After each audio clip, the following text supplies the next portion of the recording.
Hi, everybody. Welcome to Mormonish. I'm Rebecca. And I'm Landon. And we have a wonderful guest with us today. We have the amazing David Morris. How are you this morning? Hi, good morning. I'm doing really well. How are you? We are great. And David is joining us from, how do they say it? Across the pond, right? In the UK. This is Yeah, a excellent. very cold morning. We are an international podcast. That's how we're looking at it, right, Landon? That's right. We've expanded our borders all the way to the UK. We have expanded our borders. And actually, David is a member of our book club, The Good Book Club. And as we've been getting to know him, through our virtual book club meetings once a month at 11 a.m., first or second Sunday of the month, there's a little plug for the book club. We just realized that he's such an interesting person and he has a lot of knowledge about really interesting topics, from church history to church culture to everything. So we've been trying to get him on for a while to do something. And we're really excited about this presentation. Why don't you, Landon, read his bio, and then I think we will dive right in. We are going to be talking about those notorious strength of youth pamphlets that for decades all of us have experienced in the church. That's right. So David Morris holds a doctorate in history and sociology of religion with an emphasis on Victorian and modern studies, particularly British Mormonism, which was the focus of his 2010 dissertation. His interests are in the tensions between class and religion, including migration, death studies, and missiology. His most recent publication, Mormonism in Europe, Historical and Contemporary Perspectives, is with fellow editors Kim B. Ostman and Irene E. Annis, and was also one of the co-founders of European Mormon Studies Association, and the general editor of the peer-reviewed International Journal of Mormon Studies. David is often asked to consult or check sources for media, including television, print, and other formats, including podcasts, and currently works in statutory and regulatory affairs in the UK. So welcome, There David. it is. Very impressive resume. David's a brilliant guy. Let's just say that. We didn't That's even have right. to read that. He's a brilliant guy. So, and as we talk to David, we realize he has just hordes of information. Like he's an archive. He collects things, he keeps things, he preserves things. And we were talking about the For the Strength of Youth pamphlet. I believe this last year it was its anniversary. Is that right, Landon? Because I think Brad Wilcox did some kind of TikTok or something on Instagram where he was celebrating the birthday or something of the Strength of Youth. So we've been talking about this a lot recently, but David mentioned to us, oh, I've got every version there ever was. So we're like, okay, this is something that we need to put in a podcast. This will be really interesting. So and it's really strange, as a historian, going through things that's your lived experience rather than something that is perhaps 100, 200 years ago. And then when for the best part of 50 years, you have gone through these pamphlets, through the cultural changes, and in the back of your head, you never quite knew where these things came from. But as I was drawing all this together, like a true historian, every rabbit hole, down I go, I find many, many more things. And I've tried to contain as much as I can in the next 90 minutes or so, with, of course, as you are aware, a lot of cutting out, snipping, and because we just want to carry on talking. Yeah, no, there's a lot. And you're right. Everything's a rabbit hole. And it is what all of our learned experience is. It's something we all, growing up in Mormonism, this was our guide. These were our standards of the day. And it's so fascinating to track it through time. And that is what we're going to do today. So David, let's just take it away and we'll have this discussion. I'm really excited. So let's go ahead to the next slide, please. So one of the first things that happened when I became a postgraduate student in about 2004, 2005, we were pulled into a meeting and we were shown what you can see on the screen, or actually this is the new one, a £2 coin. So the £2 coin has about 118 ridges around the side. And the inscription is "Standing on the Shoulders of Giants." So this is my disclaimer for using other people's sources as well. And it comes from Isaac Newton. And he says, "If I have seen further, it is by standing on the shoulders of giants." And actually, I don't think there are actually any real original, unique ideas. At some time, we have all built upon somebody else's work nearly every piece of academic work, every source, every empirical artifact, all of it has been based on something else. So, of course, when I go through, there's going to be a lot of people who I think, oh, I might have seen something like that.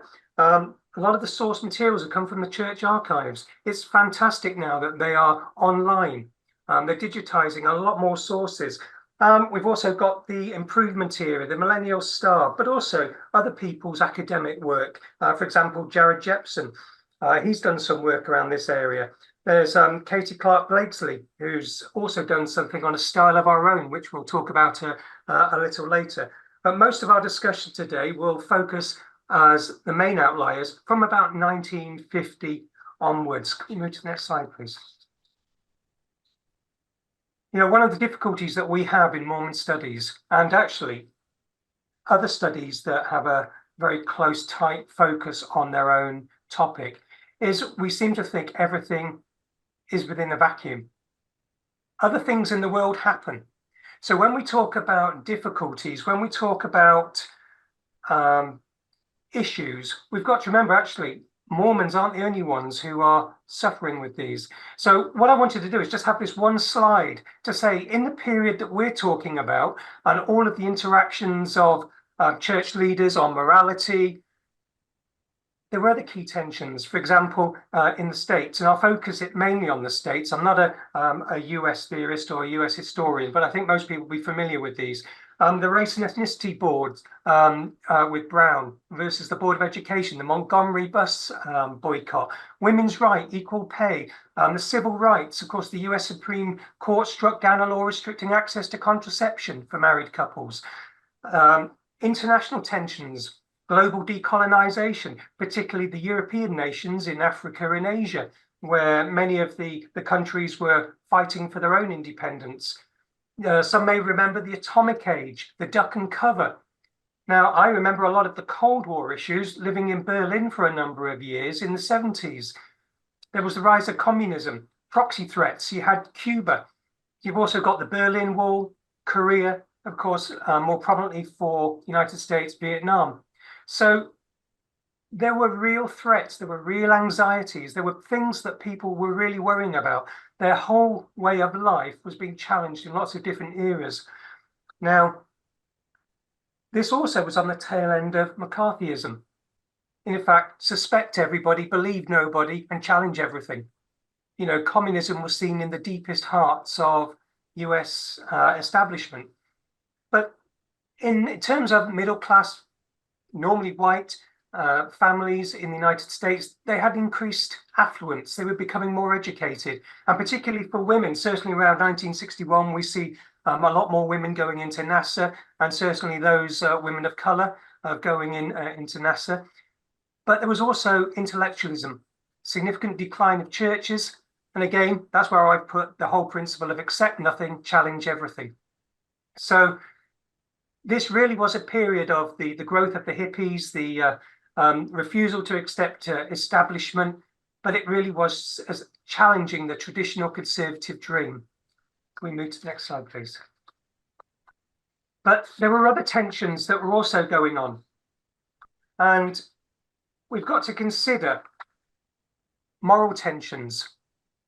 So we see C.S. Lewis, and he said, we must now consider Christian morality as regards sex, what Christians call the virtue of chastity.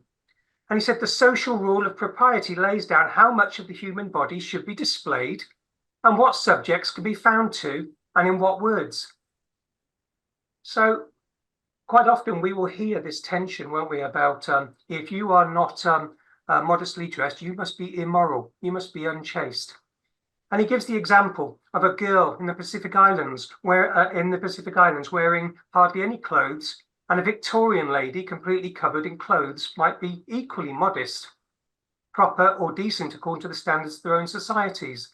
And both, for all, we could tell by their dress, might be equally chaste or equally unchaste.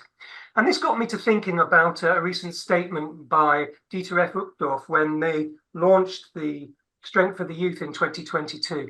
He said, I suppose the guide could give you a long list of clothes you shouldn't wear, words you shouldn't say, and movies you shouldn't watch. but would that really be helpful in a global church? Now, where I served an LDS mission was in Southern California. And I served in a number of wards where there were Samoans, there was Tongans, there were many other of the Pacific Islanders and Polynesians who had lots of tattoos. And that was part of their cultural heritage.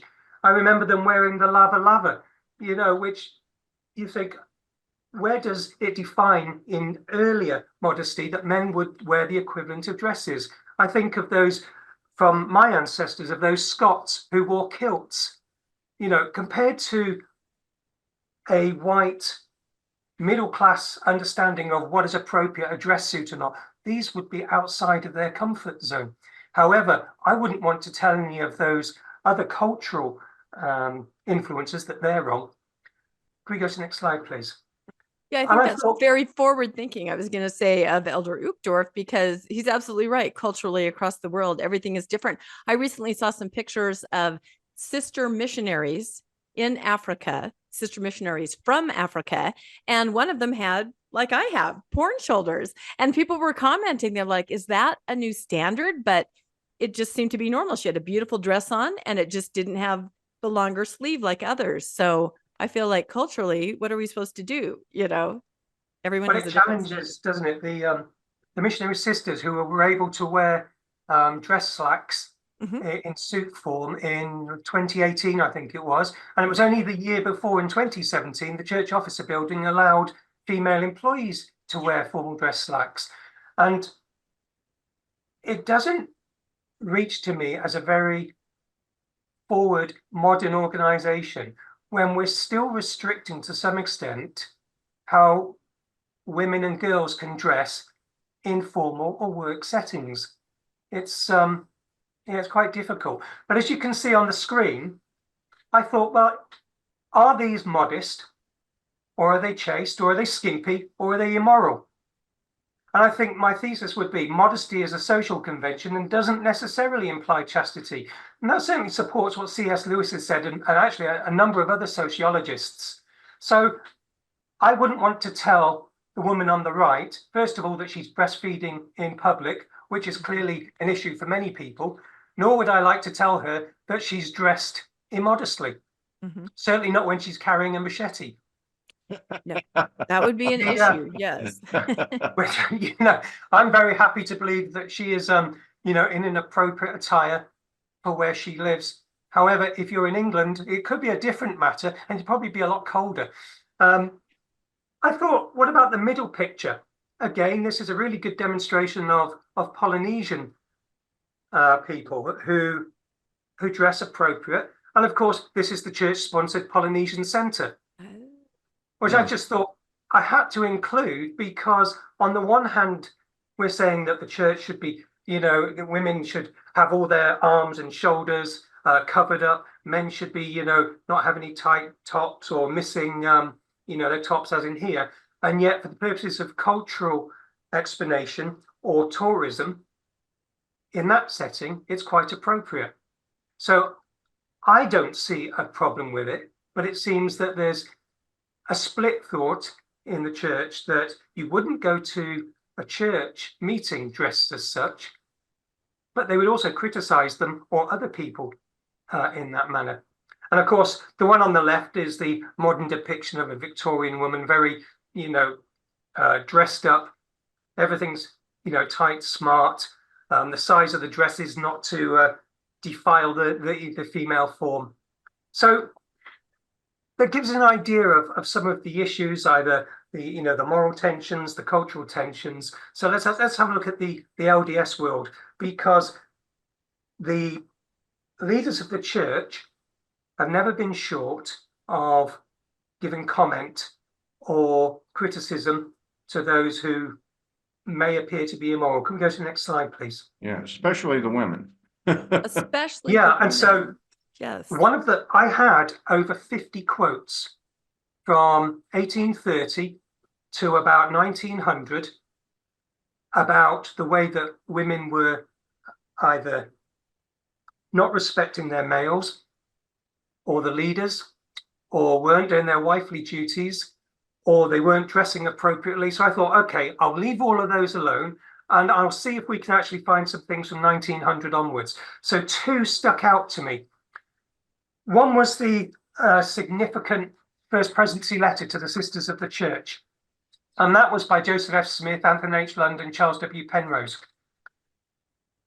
And If it comes from Joseph F. Smith, you know it's got to be good. Or actually the opposite, but yes. there is, I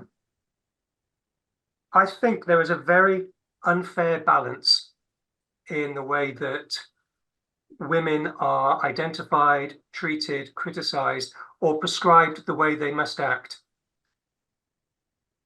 But by these descriptions, you would think that Latter-day Saint women are very loose, are very immoral.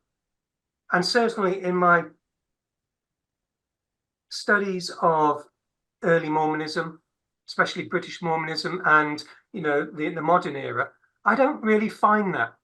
I find that more is said, and more is said to be scared about than actually we can find evidenced. So they said our women are prone to follow the demoralizing fashions of the world.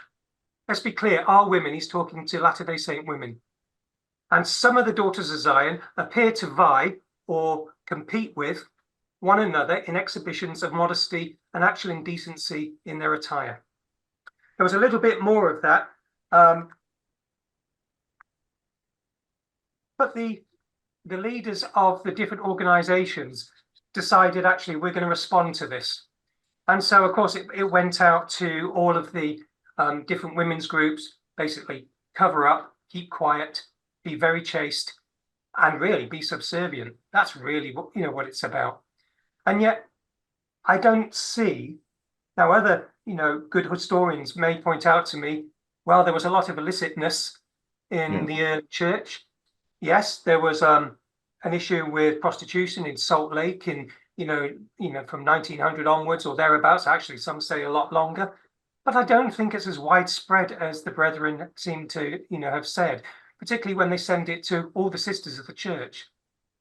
Now, and if there was an issue with prostitution, was that an issue with the women or an issue with the men? Because I got to imagine it probably wasn't the sisters that were out there at the being the prostitutes, but I got to imagine a lot of the brethren were visiting them at that time. So in Ogden, right? Isn't that what we hear in Salt Utah? That Lake was and the district. Ogden had a lot with the railroads and the people stopping in, but Salt Lake had a big issue downtown as well, as I understand it. So yeah. Well, when you read the early periodicals of the time, it's always those incoming, all those who've come from other places, and it could never be the indigenous native members of the church. Yes. Which, I don't know which is greater, the denial or the participation.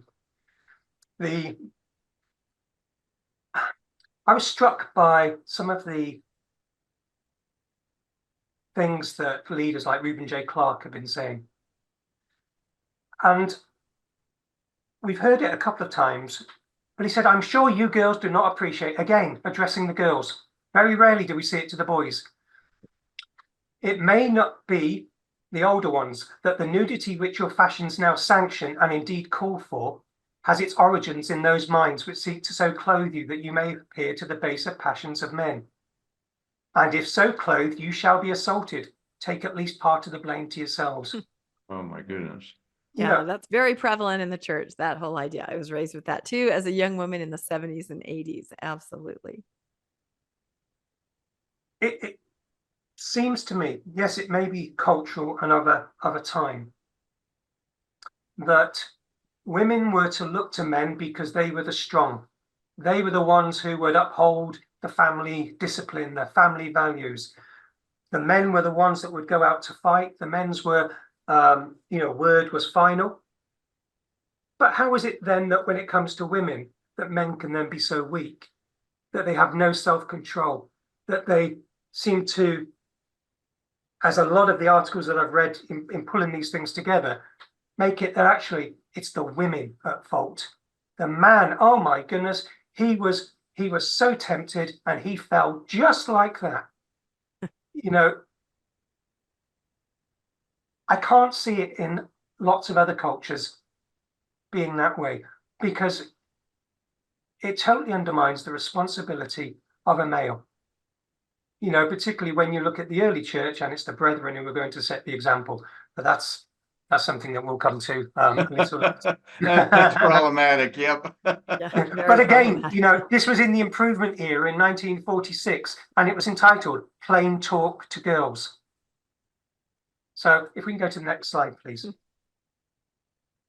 Oh, and here we go. One of perhaps the most frequent flyers of morality and espousing a certain view. He, in 1951, to BYU, gave a very infamous talk that was called A Style of Our Own. It's still available, the audio, and I transcribed all of it to make sure I was getting it right. So that's now available by text, but it's not available online. It says, "We are witless accomplices in Satan's effort to deconstruct the tradition from modest, beautiful styles in clothing to ragged jeans and t-shirts with stupid pictures." You know, and my first thought was, maybe it's got pussycats on it. You know, Yeah. I don't know what he considers as stupid pictures. He's never come across Rebecca Biblioteca and her AI skills. No, You know, not at all. no, I'm trying to no. think what would be stupid in 1951. I mean, pop culture, obviously, something on a t-shirt, but that is President Kimball. He then moves on to petting. This petting, if I may use that term, and you've got to listen to the audio to get the real impact. Too triggering. Is mental adultery. Mental adultery. Now, you sisters, again, straight at the sisters. Your boyfriends will not respect you. Neither will they love you. Of course, they'll fondle you, or if you let them, some of them will, but they won't love you for it, and they won't respect you for it. Can't you distinguish between love on the one hand and flesh on the other? Satisfying desires, don't you let them touch you. And I was struck by that again. Where's this? It's almost an abdication of any male responsibility. He has a particular issue with types of gowns and dresses, and this is a theme for 30, 40 years. But he went on in the same talk. The dresses that you demand, again, clearly is talking to the sisters, because it would be inappropriate for the men to wear dresses, I would presume. Yeah. I went to a function, a university function once. I believe it was part of this room. 2/3 of all the young women who came to that dance came with strapless gowns or with strap gowns. And the one is just about as bad the other. And they're an abomination in the sight of the Lord. Well, I've been with the church for the best part of 50 years. And there's been some interesting instructions about what is abominable in the name of the Lord. But it was just interesting that he had that insight that God thought strapless gowns was the abomination.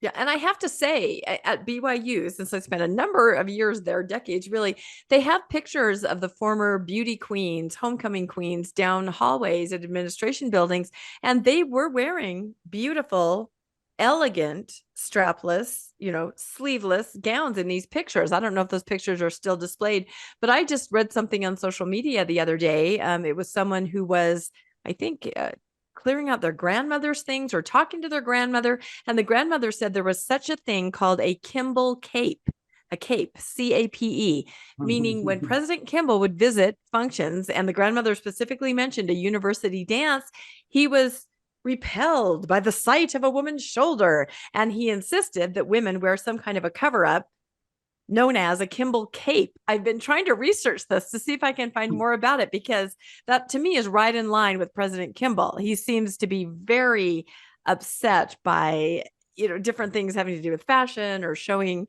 skin. I mean, he definitely had some issues, but a Kimball cape, who knew? Maybe that's what was allegedly meant by Mark E. Peterson.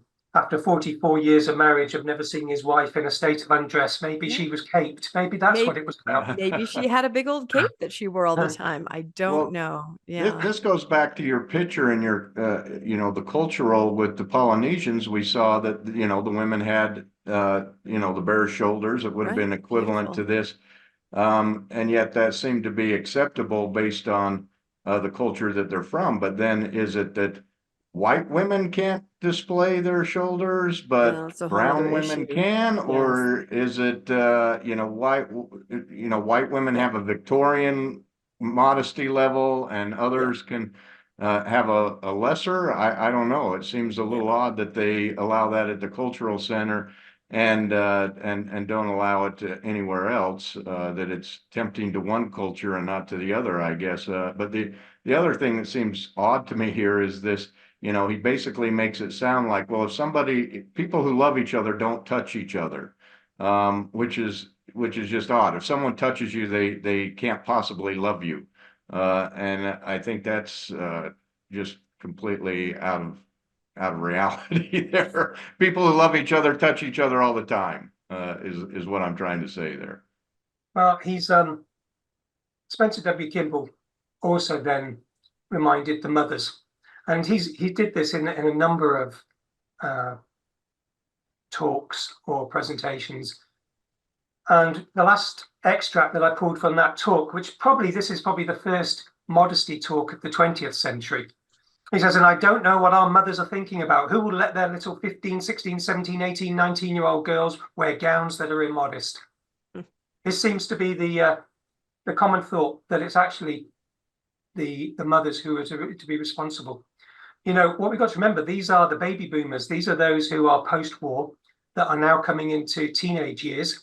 So they've been brought up in a time when a lot of men have come back. They've returned from war. There's no jobs. There's lots of difficulties. So there's lots of things going on. But I would have thought more supportive narrative or more supportive words to families would be welcome. But this is a theme that seems to be running throughout. If we can't shame you, then we can't make you feel guilty. And if we can't make you feel guilty, we don't have the control. And this is, for me, is all about social, moral, religious control. Because if we subscribe or ascribe the characteristics of a fully loving, understanding God, I wouldn't even imagine that this sort of rhetoric would be coming out. So this is what makes me think this is about individuals expressing their views. And when he keeps referring back to maybe a Victorian time, well, he probably needs to do some research on Victorian times, because the ideal that we have, the Downton Abbeys, the sense and sensibilities, are those of privilege, those of wealth. And so this notion of a class status, really comes into it. It comes into affluence and wealth. And, we used to have an example of where you say, I'm from the upper class and my job is to look down on the middle class. And the middle class man says, my job is to look down on the working class. And the working class is there to uphold everybody else. So I do find the social constructs of what's being said quite interesting. If we can go to the next slide, please. So there had to be a new program. And this came about effectively, I became known as the Be Honest With Yourself campaign. And it was one that lasted maybe 5-6 years. And the improvement era said, in an effort to actively combat the evils of undesiring advertising, the church has developed a far-reaching campaign to extol the values of righteousness, clean living, and religious activity. And so the idea was they were going to send all these posters out to the chapels. They were going to be displayed in the chapels, and they should be put into glass cabinets. And if your chapel doesn't have a glass cabinet, well, get your priesthood quorum or your elders quorum to build one. That's then a good service project. So this is some of the things that had to be through. Now, what you'll notice, of course, as we look at that, be honest with yourself.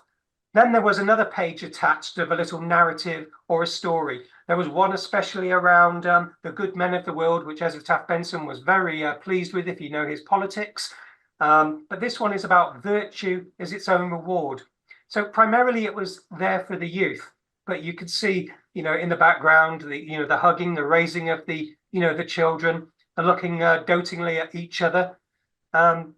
let's go to the next slide. And what we'll see is another 12 or so. And this was, I think it was meant to be going out every 2 months. And beauty is more than skin deep. The long and shorter marriage. Now that's just an awkwardness, that is, trying to lean down.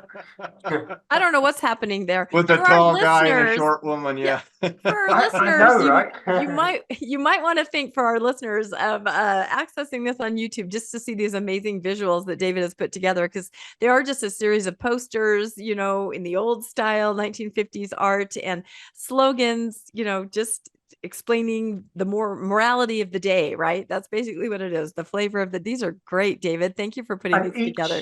Each poster, for those who are listening, has a big catch at the bottom that says, be honest with yourself, in really formal writing.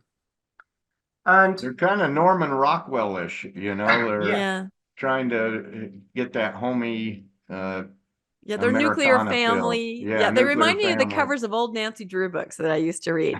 But yeah. you know, they hit every single supposed vice. And this reminds me of the old church videos that I used to like to watch of this day that you can find on Mormon News Roundup. They have a Mormon movie review channel, but things like, I see one that says the right circles, like, you know, do you have the right kind of friends? And here's a word of wisdom one, here's a modesty one, just all those issues that they were really hammering down on in that era. Well, all of these things are leading up to the strength of youth. They're all building perhaps an archive of instructions. There's the joy of work. We are making memories, going steady too early. Dare to be different, which shows a returned missionary coming down the stairs, having given up his time. You know, all the children and possibly a girl waiting for him. The right circles. You know, these are all things that we've probably heard over the years, but these have been, you know, codified into the, you know, the artwork. And actually the artwork itself was a man called Dale Kilburn. So some members of the church who remember quite a, you know, some back, the Joseph Smith sitting in the rocking chair reading. I'm pretty sure that was a Dale Kilburn, but he was brought in by, let me think, David W. Evans.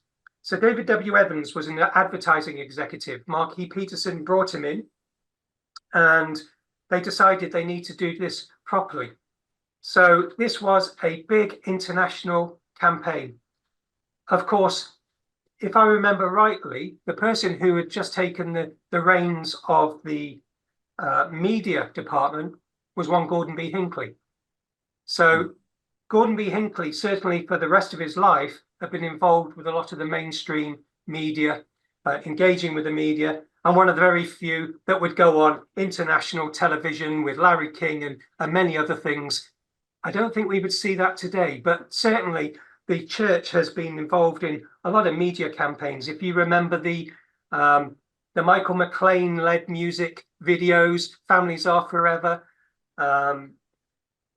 Before that, you had Johnny Lingo. You know, all of these, there's a long history of them.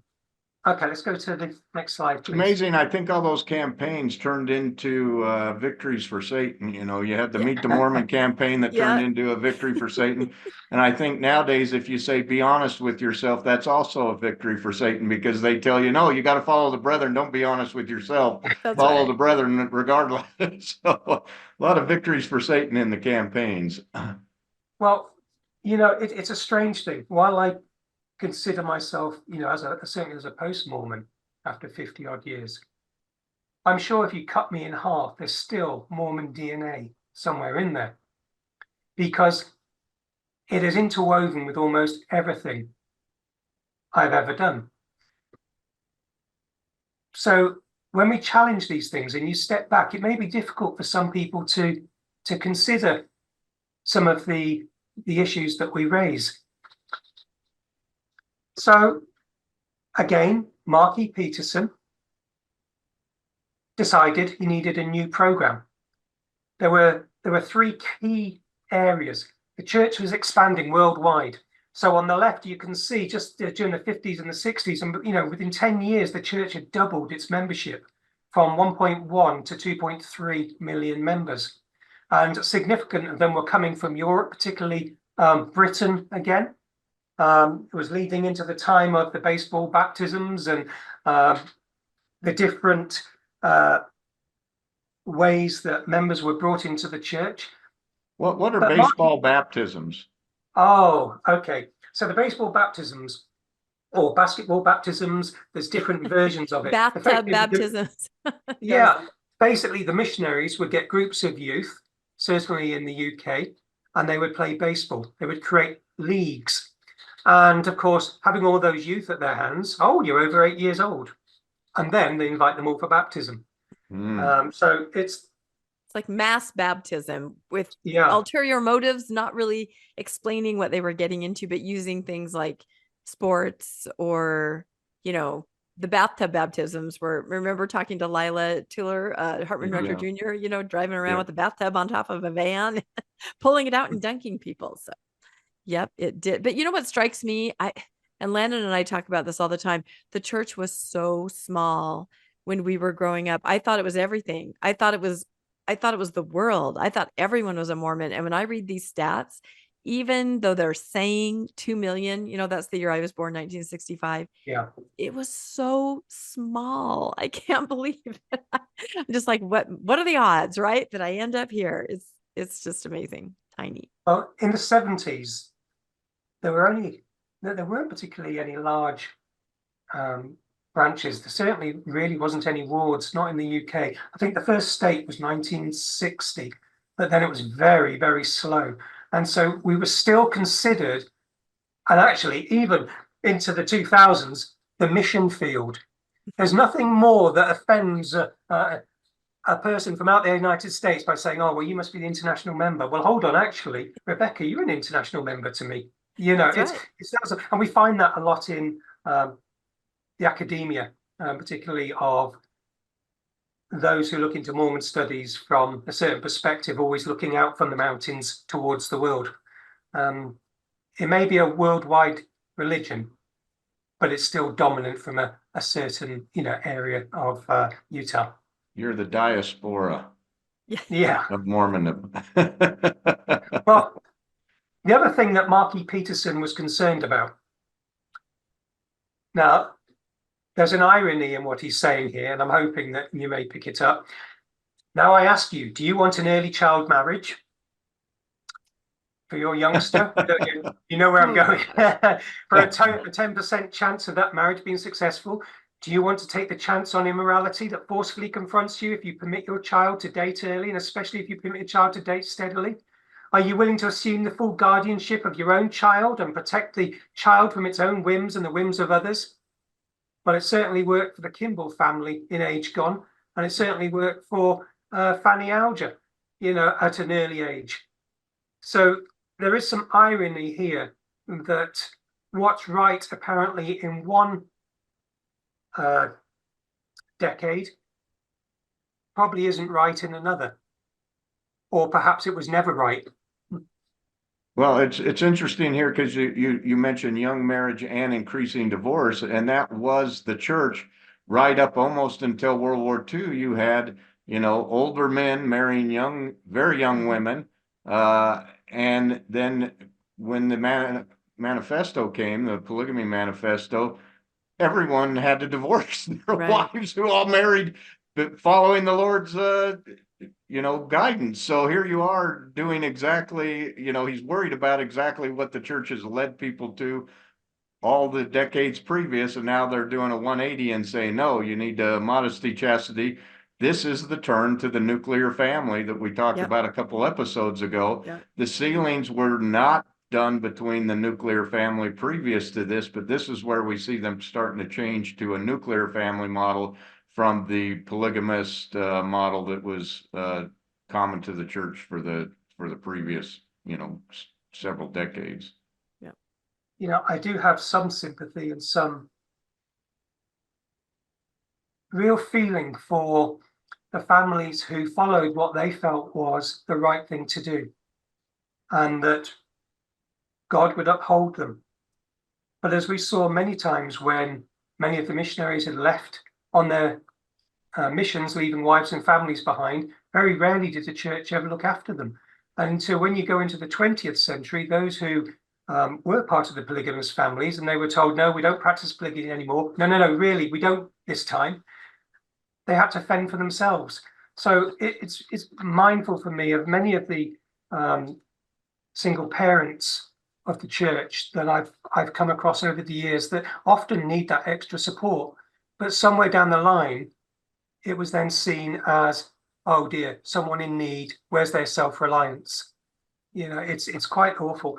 The other thing that Marky Peterson was raising in other areas was actually more members were being involved with contrary standards to the church, basically immorality, gambling, smoking. Very rarely do they ever talk about apostasy. It's always the physical notions of sin, not the intellectual or the academic, which I would have thought that would have arisen, because it certainly was a problem.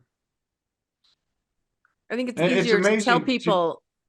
Go ahead, Landon. Go ahead, Rebecca. I was going to say it's easier to tell people there. Like I said, I talk about these old church videos of this era, the late 50s, 60s, 70s. They put out so much propaganda, and there's a website called Hard to Find Mormon Videos. You can watch them there, or like I said, DVAs on Mormon News Roundup and the Mormon Movie Review go over these, and it's one of them says don't do a don't, or is it the opposite? Anyway, it's very easy to tell someone stop smoking, stop petting, stop drinking. Don't, but to say, don't wander into this area. It's more nebulous, right? You have to control them with these actions and these do's and don'ts. Those are the things that matter. And then they're, I think, just hoping that none of the other more intellectual concerns are going to arise. Yeah. In this talk and the work that Marky Peterson did in 1959, he also started raising the issues of car use by those under 21. Didn't think anyone under 21 should really be using cars. I think what he was talking about was cruising with the girls. Oh, for sure. And parking, and yep, that's absolutely it.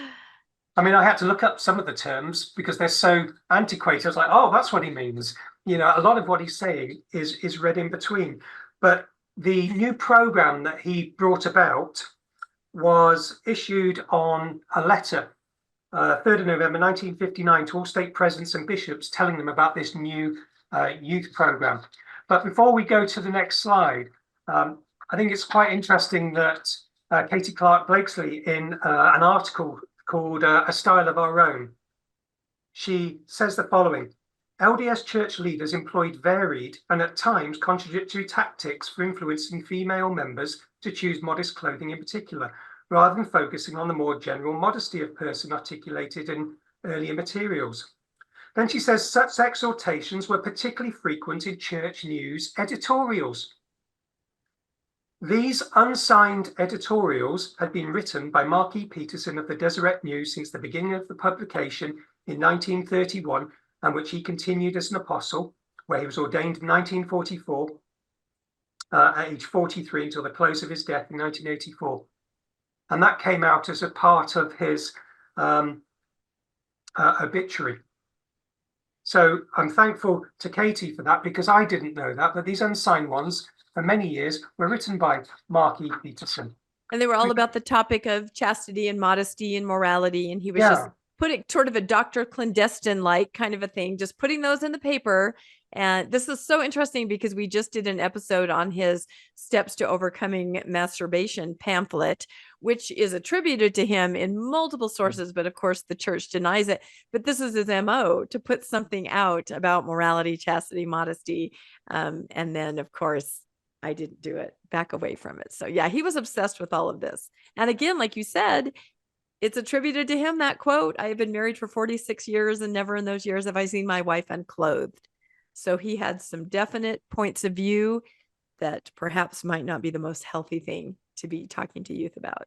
Well, that recommended episode goes very well into this episode, but Landon certainly had a good hold of it.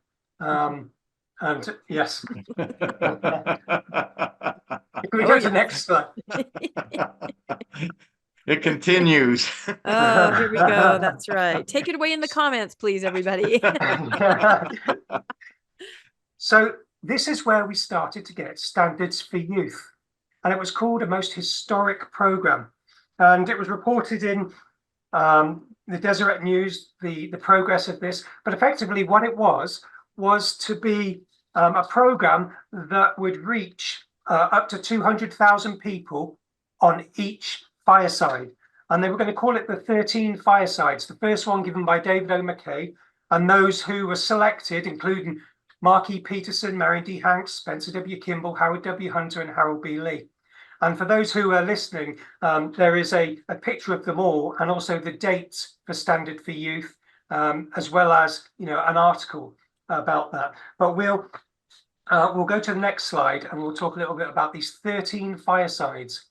Now, the principle of these firesides was to remind the youth of morality, of honesty, integrity, but it was designed to attract in as many people as they could. So each fireside was recorded on a tape, either at KSL, the local station, or they would go to a commercial company where they would record, and then these would be played over the radio on each of the Sunday nights, or then distributed to stakes, wards, branches, missions throughout the world. Certainly, my work that I've looked at in the Millennial Star in the UK on this, there is significant amount of articles around these talks. But Emerson West did a study of the 13 firesides. So I've noted, obviously, the citation. Being a good scholar, we always like to let people know where we get some of our information from. But he said the whole purpose of the Fireside program was to present church standards in a clearer light than ever before. The talks on dating, courtship, marriage, use of cars, I wonder who influenced that, choice of friends and morals were given by men who worked with youth problems and who could present these problems with frankness, clarity, and understanding.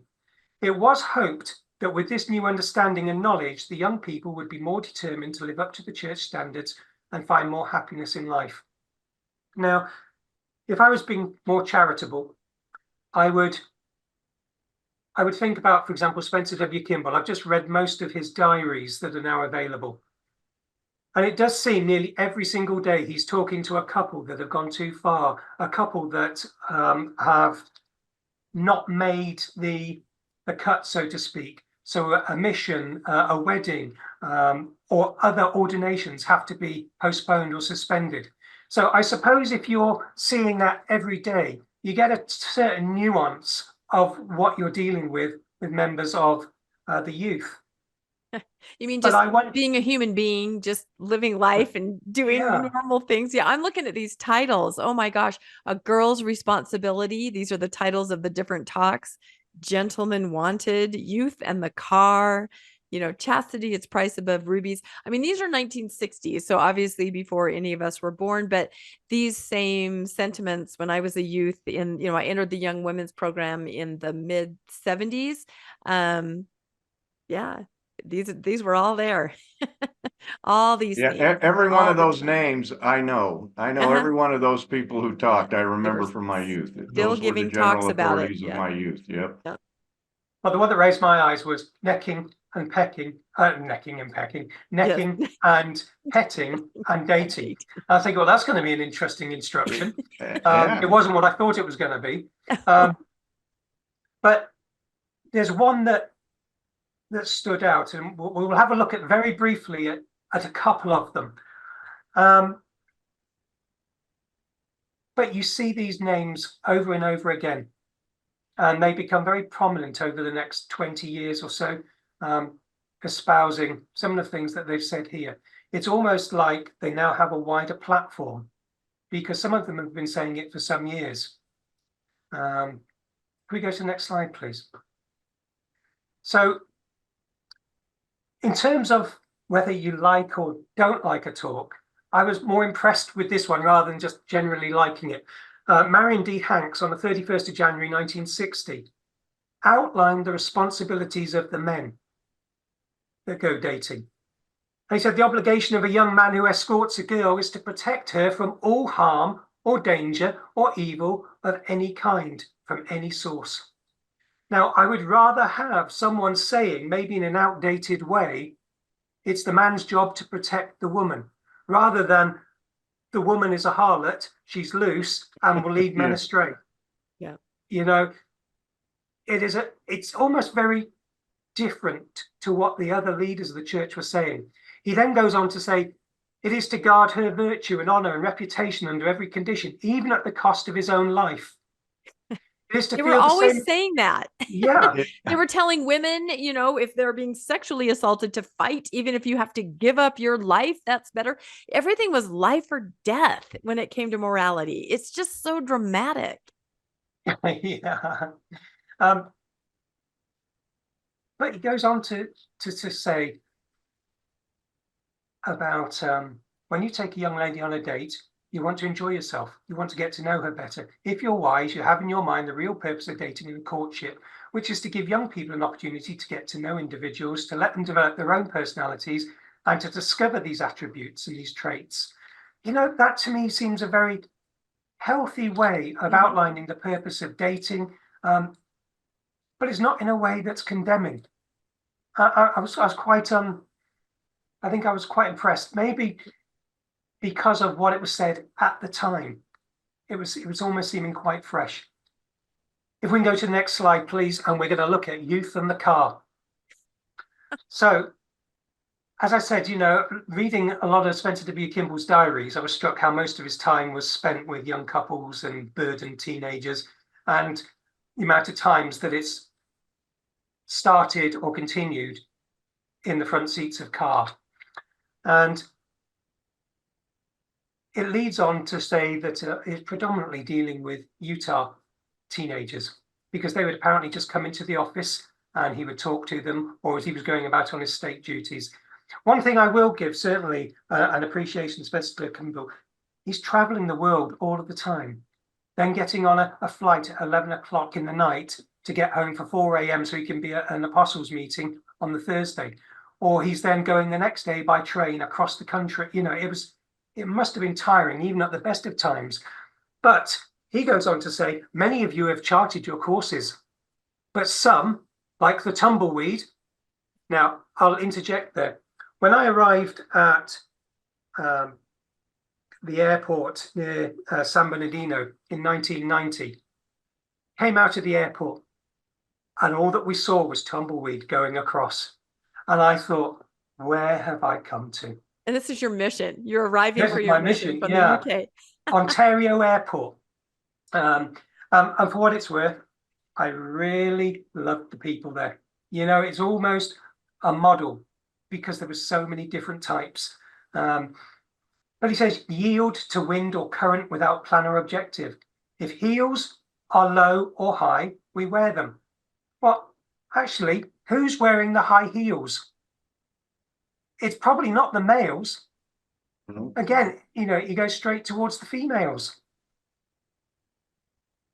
We buy them. If dresses are long or short, tight or flaring, we must have them. Again, it's the females.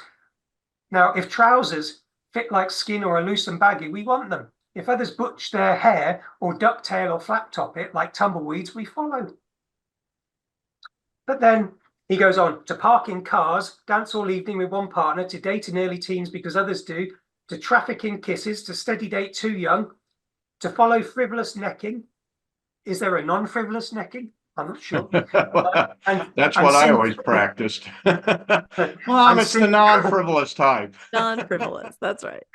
These are the areas of danger where the weak will follow like the tumbleweed in the breeze.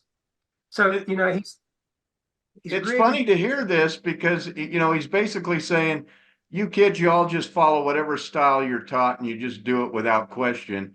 Yet you go to the airport any day, Salt Lake Airport, and you see dozens and dozens of young men with the same haircut, the same suit, the same white shirt, the same they all look exactly the same. Well, that's yet being he's saying, safe. don't look the same as everybody else.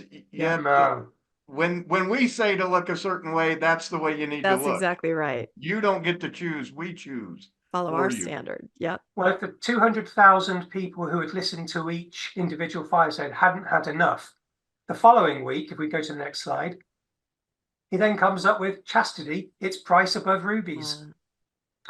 I said, with the absence of the soul kiss, necking would be greatly reduced. I had to look that up. Yeah. Yeah. The younger sister of petting. Now, let me interject again. He's feminized the act of petting. Yeah.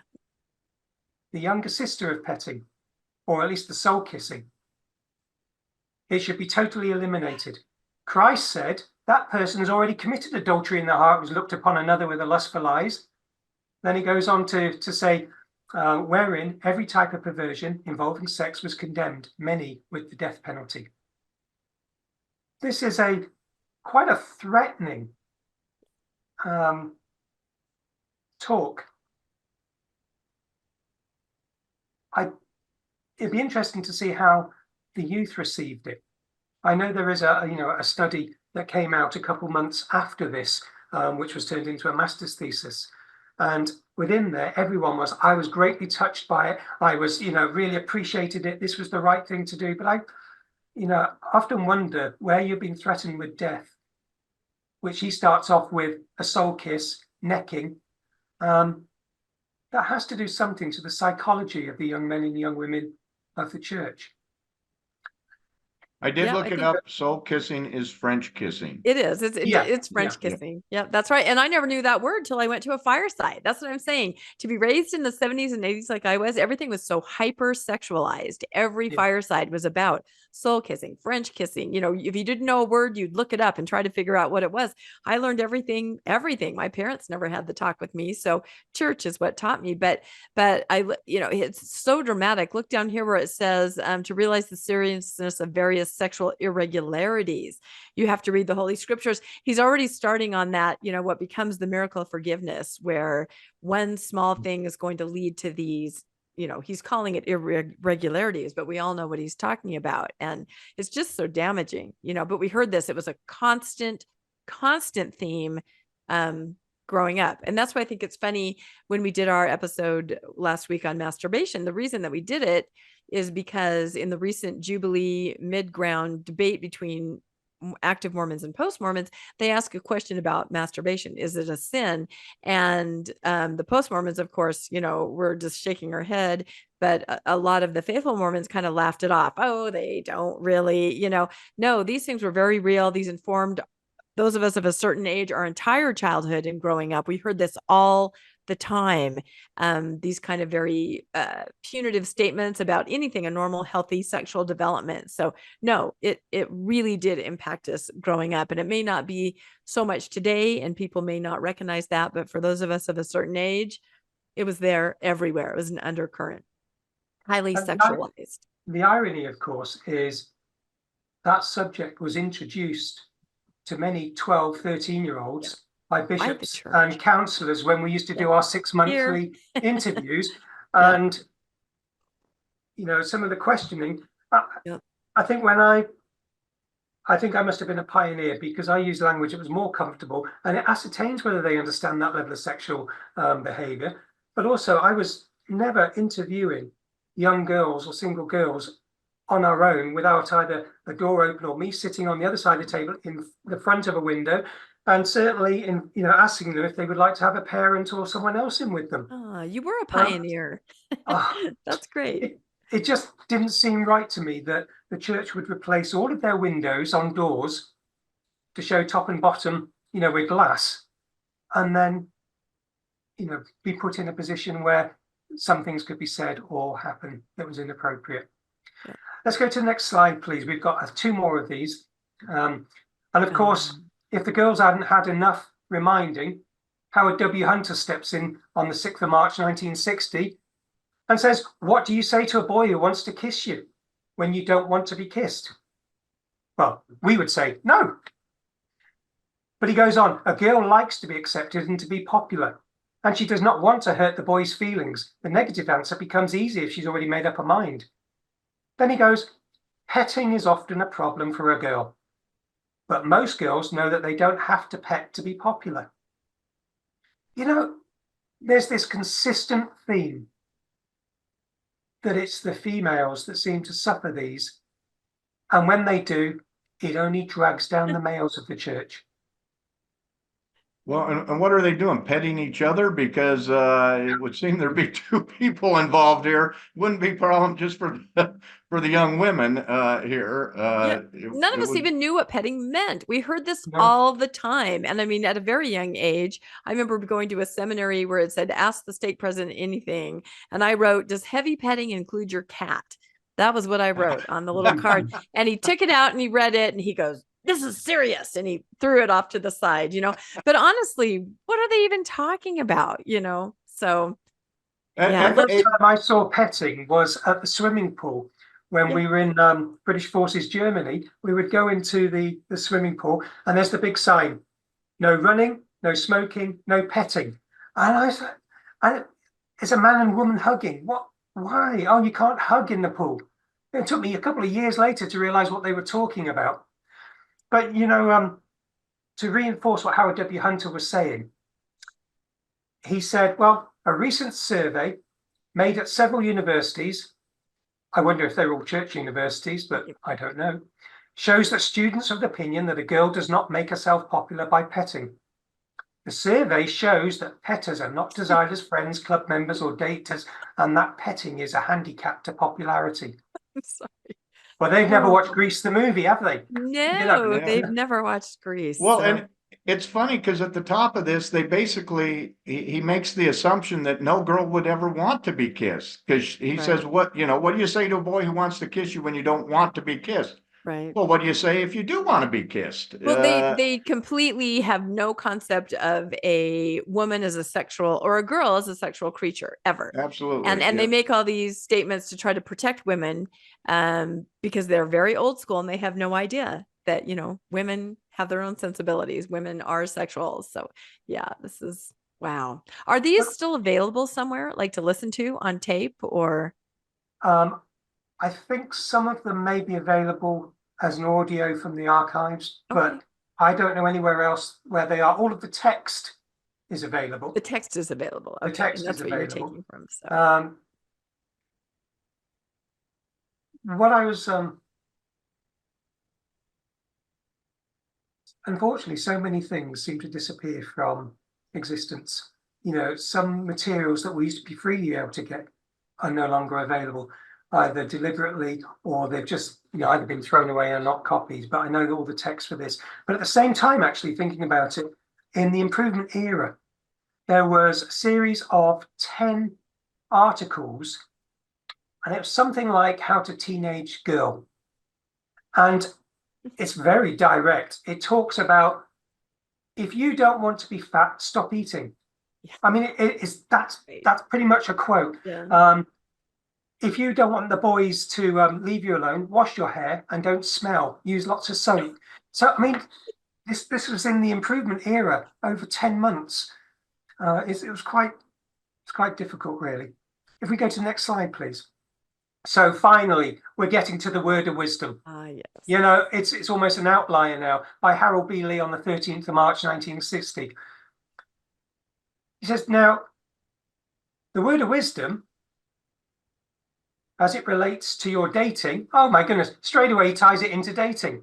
He says, as young people, here is a statement from the findings of extended research and interviews on data supplied by doctors, psychologists, and others who deal daily with sex conduct, which should cause one to think. Just think this. He starts off by talking about the word of wisdom and then immediately makes reference to those doctors and specialists who deal with sex. Yep. So he says, the quote, which is taken from the Reader's Digest, which seems to me the original Encyclopedia Britannica, it says, here, one cannot possibly ignore the influence of drinking. Alcohol inflames the senses. A girl, and then in brackets, or boy for that matter, but notice who the primary context of the subject is, who has been drinking, and especially the girl who is not used to drinking, cannot possibly stand guard over her judgment or her conduct. Now, that was by Margaret Colkin Banning. She was a prominent Catholic, but it certainly suited Harold B. Lee's needs to cite what she was saying. It just hits me again that you can have these satellite discussions about word of wisdom, about being spiritual. But the main foci of all of these talks and the era is about immorality. Mhm. Yeah, just. Well, I think you said it earlier on, immorality in quotes, it's shame, over something that everybody feels, everybody experiences. And if they can lock you down on that and make you feel shame over something that's natural, then they have you. They control you completely in every way. So. Well, I can tell you, I've met a lot of drunk women, and they've all been able to guard their judgment and conduct. Really, Landon, where have you been No. hanging out? So, no, again, it's the idea of, the women can't do this. They're not responsible for this. They don't know this. Yeah, it's very old school. And again, this is cultural. I mean, this is not just in the church. This is cultural. We should make sure that we stress that. I think it's fascinating that they're actually listening to psychologists and others who deal with sex conduct when it comes to word of wisdom, but they don't seem to listen to them as to what's normal with all the actual sex stuff. Yeah, no, they just excommunicate them, right? Yeah, like Natasha, who we were talking to the other night. Yeah. It goes, if we go back to the rationale of why these men are speaking, it's because it's said that they are not the men of the time, they are not cultural, but they are, so to speak, speaking on behalf of the word of God. So either they are talking on the word of God. In that case, should the changed advice span many decades? You can't have it one with the other. They are talking of people of their time, of their culture. Where is this inspiration that they claim to? I certainly, am quite surprised the way that it's always the girls, always the women. And I keep saying that because it just hit me. Being a father of daughters, I never would have thought to talk to my girls like that. Maybe it's just such a different time again. Well, I think teaching young girls about sex, petting, kissing by 70-year-old men has been a Mormon tradition since 1840. You went there. They feel like it's their job to teach that all the way. But these firesides had now concluded, but later in 1960 they wanted to do another set, but we're not going to cover that. We're going to go to another book because Mark E. Peterson couldn't leave it alone, so to speak. If you go to the next slide, please, Landon. This was a book called Toward a Better Life. Now, I'm in the top left-hand corner. Mark E. Peterson quotes the late President Joseph F. Smith, who said, "It is a deplorable fact that society persists in holding women to a stricter account than men in the matter of sexual offence." Hold on. We've, over the last, hour, have been talking about all of the leaders of the church saying everything's feminized. It's the women, it's the girls who lead people astray. And yet Mark E. Peterson, the architect of much of that, has the audacity to quote Joseph F. Smith, and then he's going to go on and do it. He says, "Sin sometimes appears to be an innocent lack of judgment. Occasionally, here we go, a sweet and innocent girl wears a gown which gives a wrong impression, or she may wear it from a sense of daring, or perhaps out of a desire to look like some movie star or fashion model. She dresses immodestly and exposes too much bare flesh. In any event, this exposure produces an evil thought, usually in the mind of a boy who is tempted by that exposure. And after that, the thought comes to act. The act may not always involve the same girl. Often, some other girl is the victim. It will usually begin in a petting party." I'd not even heard of those before. Yeah, but was there ever an adulterous act which was not preceded by petting? So again, after, saying the imbalance between male and female, he then goes on to provide the balance. But he goes on again, maybe 20 pages on. He says, "I tell you, girls, when you expose your bodies, whether on the dance floor or otherwise, you do yourselves a great injustice, and you likewise do your boyfriend an injury." Right, this is really interesting, this last statement. You do yourselves a great injustice, and you likewise do your boyfriend an injury. So, first of all, it's the girl that's seemingly responsible. She's the one that has obviously caused a breach to herself. It's unjust. However, if you take an area that I'm more familiar with in work, a criminal offence or a criminal matter cannot be upheld unless there's a victim. And what we say is the nature of the injury, which has caused an offence. So this boyfriend has become the victim because of a nature of injury. So it's really interesting, this dynamic of the way that it's said. Yes, while the girl causes a great injustice or offence or breach or some breaking of a rule, it's the boyfriend that becomes the victim because he's the injured party. As if that wasn't enough, Mark E. Peterson then goes on to say, I have talked to so many of these boys. Some of them have told me that their moral downfall began with the girls in modest dress. They were tempted right on the dance floor just by what they could see, but what was not properly covered up. It's incredible. Will you realize, O youth of the church, that anyone who attempts to pet with you attempts to make indecent approach? Petting is indecent and sinful, and the person who attempts to pet you is himself both indecent, there we are, a male-based one, and sinful, and likewise lustful. The invitation to pet, remember, so often ends up the invitation something worse. So it does, it's quite, in our modern day, quite inflamed, really. If we can go to the next slide. Please. Isn't that Mormon theology though? Adam, says, when God comes and says, did you partake of the apple? And what does he say? Oh, the woman you gave me, she partook. Yeah, she gave it to me and I partook. Yeah, very important. So 1960, we had the first set of the posters. Then we had the 13 firesides, and now they've relaunched Know the Truth, Keep the Faith. So this was a smaller campaign. So you see man and woman in front of a temple that says a religion worth learning. Get the facts, keep the faith. Well, most of us left the church when we got the facts and we didn't keep the faith. Another victory for Satan on a campaign. That's right. There were no facts available in the 60s. That's for sure. Unless you were the Tanners, right? Then you knew. So the next poster has a man kneeling down saying, add prayer. Know the truth, keep the faith. Again, we see another returned missionary, dare to be different. Know the truth, keep the faith. They have David O. McKay, living prophets, know the truth, keep the faith. And then a picture of Joseph Smith looking at those plates, and he's writing on a piece of paper under candlelight, read it, test it, know the truth, keep the faith. So maybe of their day. The improvement era decided that they needed to do something. And of course, they brought about an insert which was called the Era of Youth.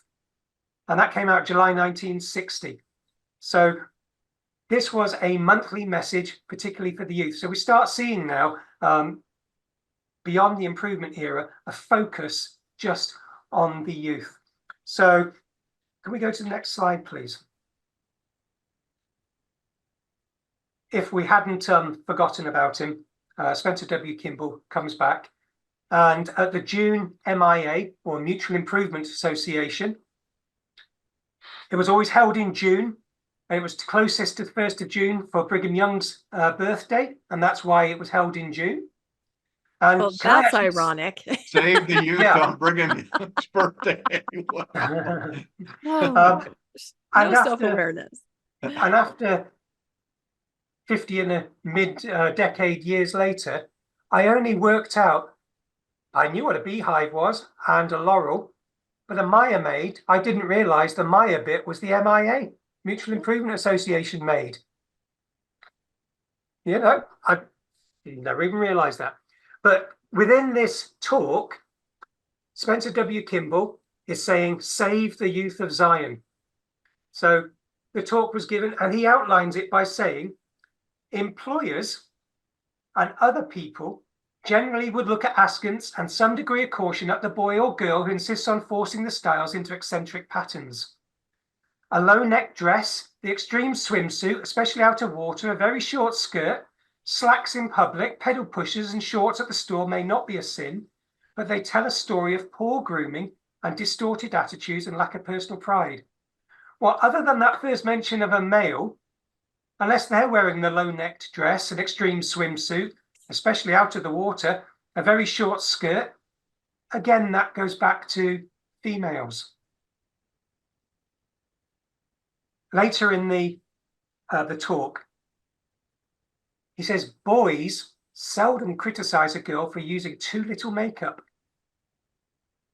So straight away, there's a criticism of girls using too much makeup. Sometimes they say she's a nice girl, but I wish she'd dress up, and she uses too much makeup. To be overdressed, to be gaudily dressed, and to dress to look sexy, to be over-decorated is bad taste, to say the least.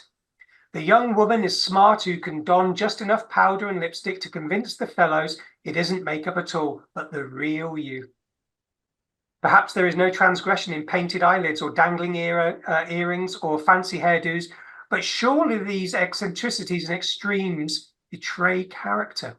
Her life, like her book, and people read it. There may be no harm in the style itself, but it may indicate some weakness, some insecurity, some unsureness. You know, if we have people who were looking at the nature of Mormon women in the 50s and the 60s, I think they would draw quite a surprising conclusion from what's being said. If we can go to the next one. This now brings us into what we now, with all of those experience of the last, previous 15 years or so, into the time of For the Strength of the Youth. Now, we'll look at some of the different covers, the tables of contents, but then at the end, what we'll do, we'll have a look at notable changes between 1965 and 2022. And we can do that on the end slide, so we can go through this quite quickly. What we can see on the screen is a timeline from 1965 to 2022, and we can see 7 different copies of The Strength of the Youth. Now, some of these copies were identical, whether it was 67, 68, 69, pretty much the same as 72. So we won't go through each one because some of them are just identical other than colors. Can we go to the next slide, please? So what we're seeing here is the very first one. It's entitled For the Strength of the Youth, ellipses, 3 dots, LDS Standards. So in 1965, we see on the front cover 8 young men and women. And you can see they all seem to be wholesome, well kept. Their hair's all well managed. So if we go to the next slide, it will tell us basically the outline of what was in this one. Well, first of all, there's the First Presidency's message. It spoke about why LDS standards, dress, grubbies, curlers, and hair fashions. So grubbies is your garden stuff, your work clothes. Curlers, clearly again, females, hair fashions. Good grooming, propriety in all things, dating, acceptable dancing, clean living. There's nothing there that actually indicates anything of a spiritual nature. This is all really literally moral standards for cleaning, for the way you present and the way you dance. So if we go to the next slide, we'll get a couple of examples. So we have a picture of a really happy young man, young woman with a blue heart around him. And I found this interesting. It is difficult to make an overall statement concerning modest standards of dress because modesty cannot be determined by inches or fit, since which looks modest on one person may not be so on another. The amount of discussions where people have been measuring down to the knee or, how many inches above the ankle. No, And it that was seems, my mom. My mom told me this yeah, when she was a young women's leader in the mid 60s. She was a convert herself, but she was a young women's leader. And when the girls would come to church, they had to kneel down, and she had a ruler, and she would measure the distance between their skirt and the floor as they're kneeling. And if it was too short, they were sent home. So, and that's the reality. well, I remember even in the last 15, 20 years where that was the same, where if they didn't uphold the standards, you send them home. Yeah. It's really difficult to apply a standard where either people not of our faith, where we welcome them, all visitors welcome, and then they feel very uncomfortable when either people point out that your dress is too short, or you don't have shoulders covered, or what have you. I remember in the 80s, a good friend of mine had just joined the church, and she was wearing culottes, dress, skirt, pants. And I remember being called in by the bishop and being told that I'm sorry, this isn't Sunday dress. You should not be in a sacrament meeting with these. And for most of the culottes, you couldn't really tell that they were also Right. sort of trouser pants. And it always struck me that how's that going to stop the way that you worship by what you're wearing? I remember a former brother-in-law. He was on military maneuvers, and he turned up at the Preston Temple, having, I think it was 6 hours leave, to have, wearing his combats so he could fit a session in. And for the first 25, 30 minutes, they wouldn't let him in because he was inappropriately presented. And it wasn't until the temple president came out, I think quite embarrassed, saying, no, you're welcome, of course. The fact that we value the men and women in the military, but they wouldn't even let him in to come and worship. He's taken time out of his military life to worship. And I have to ask myself, what was more honourable? I think we could probably count, and many listeners and viewers can probably count similar experiences.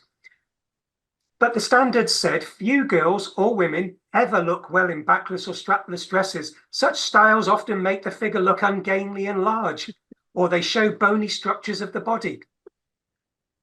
Okay. But we now see another girl who's got some trousers on, some pants with plimsolls, trainers, sneakers. Trying my best to translate here. And underneath it, with curlers in her hair, it says girls should always try to look feminine in their dress. They should not dress like boys or try to give a masculine appearance. Dress often determines their actions. Grubbies are inappropriate in public for everyone. A real lady does not go out in public to the market or to shops with her hair in curlers. Pants for young women are not desirable attire for shopping at schools, in the library, in cafeterias or restaurants. Can we go to the next slide, please? Can you imagine, telling people not to go to the mall in their jeans or in slacks or, dress pants? Yeah, that's a very Now, different day.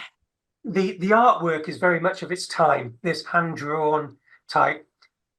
But we see another 3 pictures. We see a young man in a mirror. Now, I don't know if you can see it, but he's got his tongue stuck out as well. Obviously he's enjoying, grooming himself. But it says young people should understand propriety in things, not only how to dance, sing, speak, perform, and participate, but how to conduct themselves like young ladies and gentlemen. Again, the girls are reminded in using makeup, girls should keep in mind cosmetics are only used to enhance their natural beauty. Now, that was the line that I remember all growing up, that women should only use makeup to enhance their natural beauty. Didn't I sound like an arrogant fool when I used to recite that? It was just, it's shameful, really. And for the first time, formally, looking at a picture where the girl is dotingly staring at the male who's ordering from the menu at a restaurant, there should be no dating before the age of 16. Yeah. Up till this time, social life should be limited to group activities. Variety in dating is desirable. Double dating, triple dating, or group parties build new friendships and enhance the old. It's an exciting and fun to trade dances, as this offers opportunities. So I'm assuming they're not talking about the petting parties we were talking about. No. Thank you, Landon. The third picture shows dancing. I love this one. Yeah, this is one of my favorite quotes of all standards ever. Under the section called body movements, and that's not daily movements, but it's about dancing. Members of the church should be good dancers and not contortionists. Extreme body movements should be avoided, and emphasis should be placed more on styling and clever footwork. And then it says, all should lead by contagion, which of course, following 2020 has a different meaning, doesn't it? And help one another to enjoy the good life. So that explains why I'm out of the church. I can't dance. You don't have clever footwork. No, I remember going to a stake dance in the early 80s, and a friend of mine did the worm. Remember that? They asked him to step out. That's right. And I was once asked to sit out of a dance at EFY because they said I was dancing suggestively, and I wasn't. I just really didn't know how to dance, and I don't know what I was doing, but they said, you've got to stop that. I'm like, okay, sorry. It has to be the first time, and maybe one of the only times in this context that I've ever seen the word contortionist in any type of LDS material. Could we go to the next article, please? So the following year, the LDS Standards 1966 was released. Now, the only things that were changed was artwork.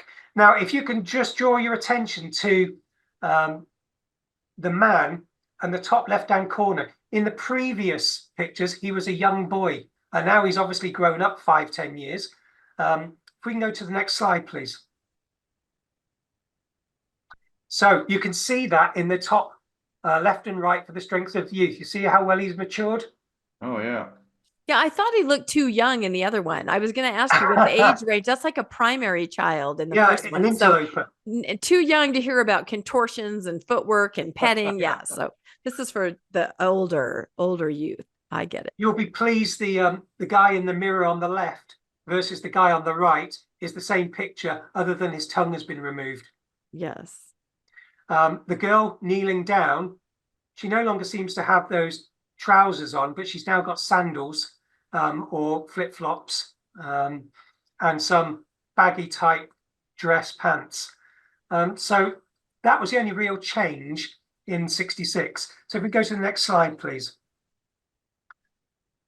Effectively, all of those reprints from 1968 to 1970, so 68, 69, 70, were essentially the same. There wasn't any real movement. And then we go to 1971. That seems to be the first main commentary on morality. And we have Spencer W. Kimball this time. So there are said to be millions of perverts who've relinquished their natural affections and bypassed. I'm sorry, Spencer W. Kimball, come on. Well, I think he must be talking about those outside of the church, because there wasn't that many millions yet. Yeah, because there's only 2 million members in the church to start with. Well, and it's funny to laugh about this, but this is what we were raised under, this idea that everyone's perverse and perverted and everyone's trying to do evil, and natural sexual expression or development is evil. Your development of your body is evil. All of this is what we, of a certain age, were absolutely crushed under growing up, and we're still trying to recover. It's not funny. I mean, it is funny, but it's not funny. But he goes on to say they bypass the courtship and normal marriage relationships. This practice is spreading like prairie fire and changing our world. They are without natural affection for God, for spouses, and even for children. And then later on, he says sexual sin, the illicit sexual relations of men and women, stand in its enormity next to murder. The Lord has drawn no essential distinction between fornication, adultery, and harlotry or prostitution. Each has fallen under his solemn and awful condemnation. This was General Conference Sunday morning in 1971. I'm sure I heard it. I would have been 6. I don't know what I would have thought of it. but I'm sure I was sitting there listening to it. Well, as a 1-year-old, no doubt I was absorbing all of this very well. I don't think so. But at the same time, the New Era, which was the new magazine that replaced the Improvement Era, the Millennial Star, and some of the other ones. This is when the Ensign, the New Era came out. Replaced some of what was said about girls' dresses and women's dresses in policies and procedures. Again, it's focusing on the females. There's just 3 short clippets I want to read. The church is not intended to indicate just how long women's dresses should be, nor whether they should wear pantsuits or other types of clothing. We have always counseled our members to be modest in their dress, maintaining such standards in connection therewith as would not be embarrassing to themselves, their relatives, friends, and associates. And I would say growing up, certainly in the late 70s and early 80s, it's almost like everybody had a view on what was appropriate, how high, how low. It's convenient to be saying that, but I don't think that's my lived experience, to be honest. But we have advised our people that when going to the temple, they should not wear slacks or miniskirts nor other dress immodestly. We have not, however, felt it necessary to give instructions on the subject relevant to attendance at our church meetings. Well, that does change, because it's very clear that instructions were given that women shouldn't wear pants or trousers or slacks to church. Can we have the next slide, please? So 1972, following this, the main thing that changed in 1972 was those 4 paragraphs from the New Era about women's dresses and girls' dresses were put into that. And we'll look at that briefly near the end, which we're coming to. So that looked at propriety in all things, acceptable dating, literature, TV, entertainment, clean living. So we're still not really focusing on this spiritual nature. It's very much the Moses of old. You will do this, you will not do this. There is no real ability to think through. And yet, so many times when you're taught in seminary and institute, before you go to God to pray, the very first thing is seek these things out or study them out in your mind. That seems to be the most dropped principle. Well, have you prayed about it? Well, actually, it says if you thought about it and studied it first. Could we go to the next one, please? And here we go very quickly. There is the boulders of immorality. I remember being at the youth conference where they showed this. Oh my goodness, there it is. So 1977, the church began planning a film to reinforce the sexual standards in morality. And of course, they formed another committee. And in 1982, this great film, Morality for Youth, that I just thought was the most awkward, oh my goodness, uncomfortable 22 minutes. And when they, said we're going to watch Morality Youth, it was like, kill me now. It was, it was that shame. It was that, embarrassment. It was the uncomfortableness. But of course, when the church premiered it in 1982, it was Gordon B. Hinckley that introduced it.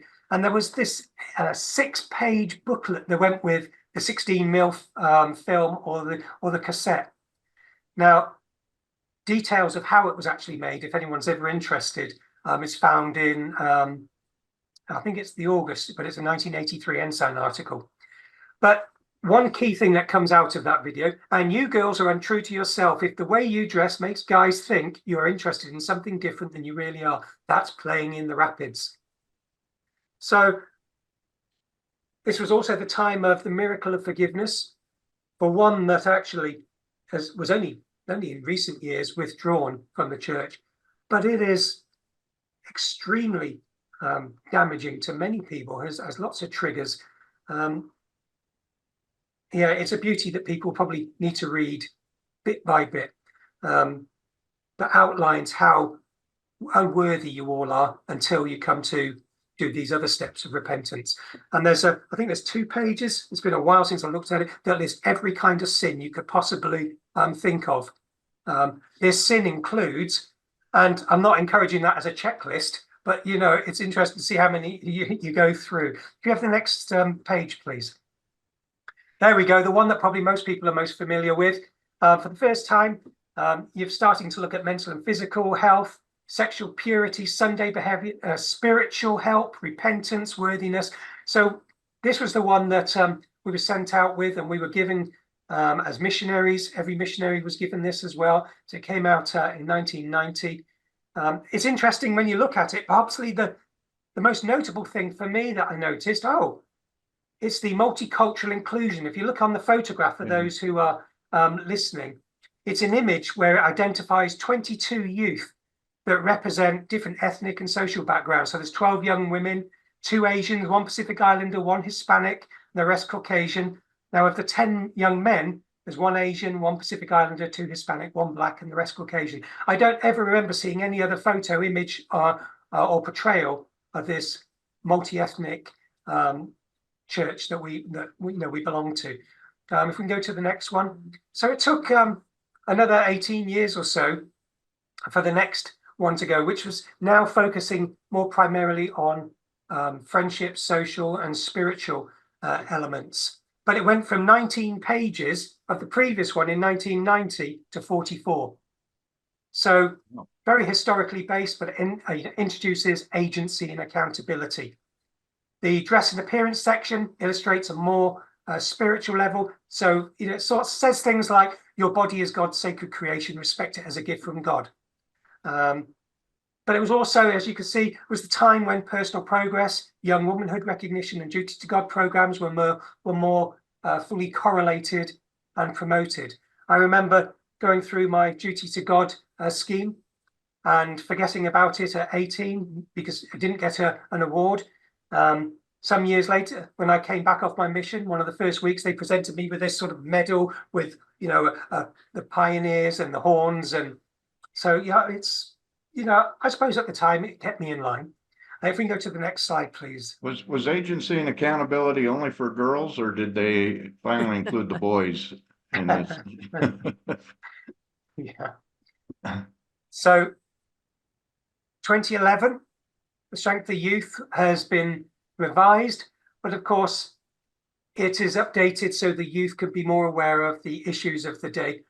But it introduced for the first time that do not disfigure yourself with tattoos or body piercings. Young women, if you desire to have your ears pierced, wear only 1 pair of earrings. And I remember that came from talk, wasn't it, from Gordon B. Hinckley? And I was like, that's... Now this one has sexual purity. Did the other one have that? Yeah. When did that get introduced? Yeah, sexual purity, that came in before that. Before that? Okay. Yeah, so it actually came in, so 1990, 2001, and 2011. Okay. So I don't know what you weren't reading at the time, but yeah. I cut that section. So well, it seems like everything was sexual purity up to that. That's all they focused on. And now it is one of the categories. They've realized there are other things that a young person should be developing and working on. So that's interesting. So we get to the one that was released the end of 2022. Reading it through, it's a lot shorter.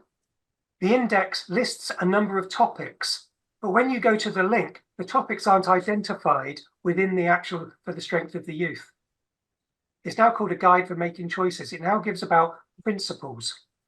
So make inspired choices. Jesus Christ will help you. Love God, love your neighbor. Walk in God's light. Your body is sacred. Truth will make you free. And so it's married up with several little sections. One's called the eternal truth. Do you remember on the old seminary cards where you turn it over and it's got the different breakdown, the historical context, cultural, and so the eternal truths, the invitations, promised blessings, questions and answers. But it also includes how it relates to the current temple recommend questions. So I always found that interesting. But again, this was presented by Dieter Uchtdorf, and of course he spoke about talking about helpful in the global church, which I do think is a nod for saying, actually, we want to look at things differently. So go to the next slide, please. What we have here is effectively a review, and I've got to thank Jared Jepson in his masters. He, up to, I think it was about 1990, did a similar type chart, and I've extended it out. But you can see in the very first circle, the principles were mainly physical and social. And as we go through the different handbooks or the guides, by the time we get to 1990, we're filling all 4 quadrants, and it just seems to increase until the 2001, which seems to involve everything that's ever been said. So going then from the 2011 the do's, the don'ts, what you must and what you mustn't do, to one that is more principle-based is a significant change from what we have done. Yeah, and I So- would say for our listeners, these graphs are really great. It's basically a circle with 4 quadrants: mental, physical, spiritual, and social. And then it shows how each version of the strength of youth would fit into that. And of course, as we talked about at the beginning, they didn't really deal with anything except for maybe your physical and social things, do's and don'ts. But as David's pointing out, when we get to the 2011, 2012, all quadrants are covered because they're looking at people, I think, more as a whole, your whole health. And I also feel it's kind of this idea that giving somebody correct principles and letting them govern themselves, they're kind of just worried about the whole person, and they're just teaching you to be a complete human being, and then assuming you're going to make the right choices once you feel safe, comfortable, happy in all these areas: mental, physical, social, and spiritual, which I think is an incredible improvement. Absolutely, I do. What we'll do now, we'll just take literally a couple of minutes just to show you some of the differences. So notable changes between 1965 and 2022. These are the main themes. So there are some more smaller ones, but on dating, we originally said, not before the age of 16. 1972, as I said, replaced with a new era 4 paragraphs. In 1990, there was the cognizance of different cultures where dating may be appropriate earlier or later. And so it was, reflecting that many young people do not date during the teen years. And actually, I know a lot of people who aren't interested in dating. They don't feel they need to. 2011 reiterates not to date until at least 16-year-old. In 2022, it simply says, for your emotional and spiritual development and safety, no one-on-one activities should be postponed until you are mature. Age 16 is a good guideline. So less of the, must not. I know people that were asked to prom. It was a week before their 16th birthday, and it was this mark of righteousness that they were not allowed to go, or they did not go. Yeah, so you couldn't go till midnight of your birthday before exactly. you could date. Yeah. Yeah. So I love this change. It's a guideline. It should all be a guideline. I'm not going to read all of these because there's an awful lot for those who are listening, but those who can see, you can freeze the video and have a good read. But you could see it is almost a full page on the screen of what girls mainly should do, especially, not wearing things that are too tight, the pedal pushers, knee knockers, Bermudas, capris, or any other pants which reach above the knee are acceptable. Make sure it's just above the knee. It then talks about pants again. It's not appropriate for young men to wear extremely tight fitting pants. I'm glad they've got that in. But also talks about when they come out of the swimming pool, they need to be fully covered. Not to wear swimming garb out for social or fashionable reasons. It has its purpose. In 1990, it reiterates on the immodesty and clothing. Again, after outlining what the young women should do, the nod is young men should similarly maintain modesty in their dress. Can we go to the next? So by 2011, immodest clothing is any clothing. So we now get a definition of what immodesty is, and then starts talking about clothing that doesn't cover the stomach or cover the shoulders or low cut in the front and the back. And then the nod, young men should also maintain modesty. And in 2022, it then asks yourself to make decisions about your clothing, hairstyle, and appearance, about honoring your body. It talks about, if in doubt, seek counsel from your parents. So, that's a good nod. How many of these changes, David, do you think in 2022 were the result of that nobody was listening to them anymore? I think, when I was a kid and they said take out 2 earrings, you couldn't have more than 1 pair of earrings, everybody took them out. Oh, the prophet said that. But in recent years, I've noticed the kids wear their hair long. They don't care what they've been told. They don't go get a haircut to keep it within standards. The girls are wearing multiple. They're getting piercings in their nose, in their ears, in their tongues, and they seem to have gone to where they were ignoring this. And so to me, I kind of saw these changes as more of a, well, they're not listening to us, so maybe we need to make them guidelines and not be so strict so that everybody doesn't feel so alienated from our message, because they're all getting tattoos. They're all doing the things we've told them for years not to do. At this point, they're all doing it anyway. I think this was forced on the church. So many of the changes are not by Divine edict. Yeah, it's reactive all of the time. I mean, growing up and even until 2019, 2020, I was a diehard Mormon. I was absolutely, if the prophet said it, that's what's doing. When first time I was interviewed in for the bishopric or on the High Council, and they reiterated, clean shaven, I wouldn't have even thought of growing a beard. I wouldn't have thought of having long hair. I would dream of having long hair now, but that's it just didn't happen. I was so ingrained. This is what the Lord has said, therefore it must be true. I never doubted, always carried on. To the point that some of my brothers used to call me the Prophet Dave.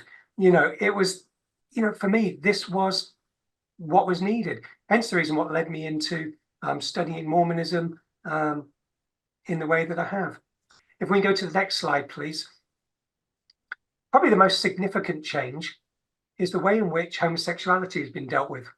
Now, I'm not going to give a treatise on this. We're going to, just go through it quite quick. For the first, several editions, wasn't even mentioned. 1990, this is very what I call Kimball Peterson type talk. The Lord specifically forbade sex perversion such as homosexuality, rape, and incest. Homosexual and lesbian activities are sinful and an abomination to the Lord. Unnatural affections, including towards persons of the same gender, are counter to God's plan. 2001, it's softened somewhat and says homosexual activity is a serious sin.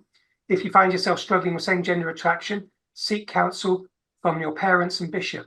This version no longer cites unnatural affections as an abomination to the Lord. And as you go through to the 2011, it then talks about if you're struggling with same-gender attraction or you're being persuaded to participate, seek counsel from your parents and bishop. They will help. To the point where we get to 2022, it's not in a dictation or statement. It's now said in the questions. I'm attracted to people of my same sex. How do these standards apply to me? And then it says feeling same-sex attraction is not a sin. If you have these feelings and do not pursue or act on them, you are living Heavenly Father's sacred law of chastity. You are a beloved child of God and a disciple of Jesus Christ. Remember that the Savior understands everything you experience through your covenant connection with him. You will find strength to obey God's commandments. That's a real change from what was said in 1990 and through the 50s, 60s, and 70s. Like the dropping of the curtailing of birth control, they dropped it out of the handbook. Some have taken that to mean that means everybody can then go and do what? Actually, changes in the temple endowment. That was dropped, but they've never said anything contrary. So the church probably still believes the way that it was expressed in 1990. They're just not saying it the way it was. I think it's interesting in 2022, they dropped the seek counsel from your parents and bishop. Mm-hmm. In 2011, they added that. It wasn't in the previous ones. And because in the previous ones, it was a horrible sin. They couldn't help you with anything. But it's interesting that the bishop in 2011, who you're supposed to seek counsel from, was reading the 2001, the 1990, where it was an abomination and a sin. So what kind of counsel is he going to give you when he spent his entire life learning that it was an abomination and a sin, and now you're supposed to go to him for help? It seems a little and this for me is quite personal because a friend of mine committed suicide because of this. He never had the strength to come out. Cruelly, people say, well, he was in the closet, but he couldn't handle it. And this is seen all over the world, particularly in Utah, and it's very distressing. Can we go to the next slide, please? Which now introduce the tattoos and the piercings. Do not disfigure yourself with tattoos or body piercings. If girls or women desire to have their ears pierced, this is in 2001, one pair of earrings, and we read that earlier. 2011, it's very similar, just a slight change on wording. But in 2022, the question is, what is the Lord's standard on dress, grooming, tattoo, and piercings? The Lord's standard is if you honor the sacredness of your body, even when that means being different from the world, let this truth and be the Spirit be your guide.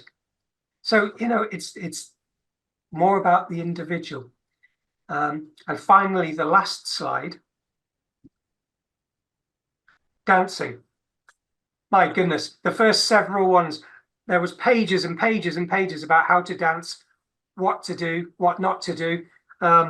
Again, one of my favorite, the dance should not be a grotesque contortion of the body, such as a shoulder or hip shaking or exercise body jerking. Anything Elvis would do, right? Yeah, exactly. Yeah. 1972, it talks about, while they don't have evil intentions in dancing current fad dances, the proper test of a proper dance is whether or not the dancers have evil intentions, but it's of dignity and propriety, even to an onlooker. It suggests nothing but style and good grace, that you avoid the current trend of what to many of us appears to be vulgar dancing. 1990. Yeah, go on, Landon. Did they ever talk about music? Because that was the big thing at church dances, was the music and what music could go with what dance and all of that. That was that was interwoven to some of the later ones, but a lot of the activities guides and the activity handbooks would often say avoid music with repetitive beats, or ask the disc jockey to take it off if it's inappropriate lyrics. So yeah, that's all covered. And that on its own is well, of course, I'll call it an interesting study. Everything's an interesting study to an academic, isn't it? Yeah, I could talk to that. My husband was a DJ at stake dances for years, and the stories of the kids policing it and coming up, they said that word, we'd use radio edits and things, and oh my goodness, and the heavy bass beat. Yeah, people are obsessed. By 1990, dancing can be enjoyable and provide an opportunity to meet new people and strengthen friends. I always found that difficult, especially when we're sitting on one side of the room and the girls are sitting on the other side of the room. That wasn't always the best way to meet new people and strengthen friendships. When you're dancing, avoid full body contact or intimate positions with your partner. This is where must be the Book of Mormon apart. Yeah. And, we always say, well, is it widthwise or lengthwise, In 2001, dancing can be fun and provide an opportunity to meet new people again. Do not use positions or moves that are suggestive of sexual behavior. That wasn't enough, because in 2011, that was updated to show do not use positions of sexual or violent behavior or otherwise inappropriate, which I thought was interesting, of this notion of violent behavior in dancing. 2022, they removed their guidance on dancing. So, what we've seen is, I suppose, the beginnings of the formal road for the strength of youth, which was originally called the LDS Standards. LDS Standards title was dropped, and as we sit now, it's now a guide for making choices, which I think is far better. It empowers the individual themselves. If they want to go out and do something contrary to what they believe or they're taught, then that's their decision. Of course, if you do that, then it doesn't change consequences if you do it within a church context. The church will do what it's got to do. We can go to the final slide. And so what I've said is, from a guide for making choices to the next. What is sure, more direction will follow. It's almost as night will turn to day. There will always be more guidance, more direction, and it may be interesting. It may become more understanding, more empathetic of different groups of our community. I always go back to, on all the chapel, visitors welcome. People join the LDS Church, not always for the doctrine, but for friends. And they join from the communities, from different cultures and backgrounds. So don't be surprised that they have different views. Yeah, and I think that might be one of the reasons that the other reason that you just said, the church was forced to change this, because it's a worldwide church with worldwide cultures. You can't just go to the 1950 American culture and just discuss one culture. You have to widen the whole thing, because you've got completely different cultures, completely different kids who see the world in different ways. It's certainly been for me a really good refresher. And actually, I've now got on the cutting floor dozens and dozens and dozens of other articles which are now archived, and things that I didn't know where some things had come from. But this prevailing thought of what they called the romantic or the good old 50s, the satirical Stepford Wives type thing, even though that was 1971, 72 before someone corrects me, never really did exist, and I think this general respect, this general cognizance that people should be matured enough to make these decisions for themselves. After all, there's great argument about, well, at 8 years old, you chose your agency. You no longer have free agency. You've got moral agency. It empowers people. We can't infantilize people all of the time. If you're going to go from milk to meat, even though it now seems it's now semi-skimmed milk, you have to give people somewhere to go to and responsibility. And that's pretty much where we've got to. Yeah, that's amazing. I'm so curious about all the stuff that ended up on the cutting room floor. We realize we have hours of this content. We may have to revisit it again because it's so interesting, and especially to backtrack and figure out, this is what happened to me. This is how I was raised. I mean, there's nothing more, I think, jarring, especially being a young woman in the church. And it happened to all of us as teenagers, where anybody could just kind of reach in or swoop down and talk to you about your appearance, how you looked, what were you, why are you wearing those shorts to the volleyball game, sent home, right? Why are you wearing that t-shirt? People are noticing, I was told I was too tan once. I've mentioned this before, and it was drawing attention to my body. I mean, just this idea that anybody could police how you looked. And I have to say, there was definite, I would say, discrimination against girls that were developing more than other girls. Like, I looked like this when I was 13, right? A lot of my friends didn't. And so I took a lot of the brunt of that because I looked much older. I can't help that. I don't know why, but again, people could just reach in and tell you something you were doing that you had no control over was impacting someone else that you had no control over. So it's a very unhealthy way to grow up. And I don't think you really realize that till you get older. And so I'm proud of the church, although I don't think that they made these decisions top down. I feel like it was bottom up. I feel like the world is changing. People are changing. Parents are changing.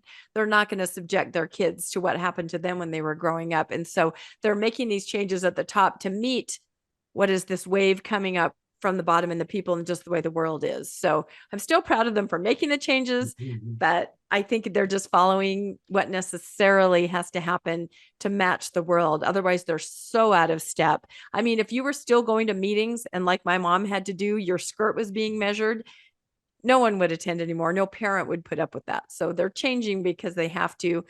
The positive part is that means it's more healthy for young people. And I'm happy to see that. So any final thoughts, Landon? I think I'm really glad that they changed the dating thing because it was so difficult for you go into your sophomore year. Some of the girls are 16, some of the girls are not 16, and you can't go with your peers just because you happen to be younger in your class. You can't go to the dance that the school's having. In fact, I remember my son, he wanted to ask this girl out and she wasn't 16. He knew that she wouldn't be able to go out. And he wasn't 16 yet, but he was just about to turn 16. So he actually, he made something out of a boondoggle thing and made a big knot on it. And he went and he gave it to her and he said, "You're not 16, I'm not 16, so I'm not asking you out to the dance. Oh. But if you were 16, I would ask you out to the dance." Oh, that's so adorable. that she got asked out to the dance without getting asked out to the dance. That's the world we were living in. Yeah. You knew you couldn't ask them out till they turned 16. So I'm glad to see that happen. Yeah. It's a different world, that's for sure. And I love it that there's autonomy with youth and just learning how to more healthy practices, make decisions and be autonomous. And I mean, those are lifelong skills, right? Covering your shoulders with a Kimball cape, that's not a lifelong skill. That does nothing for you, teaches you nothing. And a lot of these things, I think, were just driven by, I don't know, the personal thoughts and feelings of some of these leaders. I don't know. It's disturbing, but thank you, David. Thank you for putting all this together. This is absolutely amazing. And I hope that our viewers will pause the presentation and read. I mean, we were only able to read just a portion of it. There's so much, but if you stop and you read some of these expert excerpts, you'll really get an idea of of what everything was about. So how do you feel, David? Was it cathartic, or were you triggered? Are you recovering? Are you... The next episode will be recovering from delving into the strength of youth. I agree. Well, I know that our viewers and listeners really, I don't even want to say the word enjoyed, but maybe enjoyed this trip down memory lane, but it certainly is full of so much information that it helps us kind of understand where we came from, maybe where our parents come from. I mean, seriously, if you think about it, our parents were informed by all of this and they raised us. So maybe it gives you more of an understanding, of how I do not have pierced ears. And this is because my parents, raised in this era, told me that the Lamanites pierced themselves. I was never allowed to pierce my ears. I was going to do it when I went away to college to BYU, but then it kind of became my thing. Oh, Rebecca doesn't have pierced ears. Very odd. I'm probably the only girl any of you have ever heard of that don't, but I don't. And you now lose your earrings everywhere. I lose my earrings all the time because they're flying off my head. That's right. Because of, the Lamanites. So all of us were impacted by this in every way possible. So please comment. Let us know, what was your experience with all of the Strength of Youth pamphlets and the information? What era did you grow up with in, and have you seen the change? And do you see now your own children, and the things that they're impacted by as far as what the church is trying to control or inform for them? And tell us if you think progress has been made. Please like and subscribe to Mormonish Podcast. And if you'd like to be made aware when new episodes come out, you can hit that notification bell. If you would like to help support us financially, there are always links in the show notes to PayPal and Venmo, and also mormonishpodcast.org, where you can make a donation. And we really, really appreciate all of you that do. It really means so much to us. And we especially want to thank David. He's amazing. We'll be seeing more of David. He has so much knowledge and his archives are incredible. I feel like we could toss you any topic and you'd be able to put something like this together that would help us understand what happened to us, right? That's what we're trying to figure out. So we just really appreciate you, David. You're a great resource and a great friend. And thank you again, Landon, for co-hosting today. And we'll say goodbye for now from Mormonish. Thanks, everybody. Thanks for joining us for another episode of Mormonish. We really appreciate our listeners and would love to hear from you if you have a story you'd like to share. You can email us at mormonishpodcast@gmail.com. You can also find us on Facebook, Instagram, and on our website, mormonishpodcast.org. And don't forget to look for us on YouTube and like and subscribe. Keep joyful, everybody.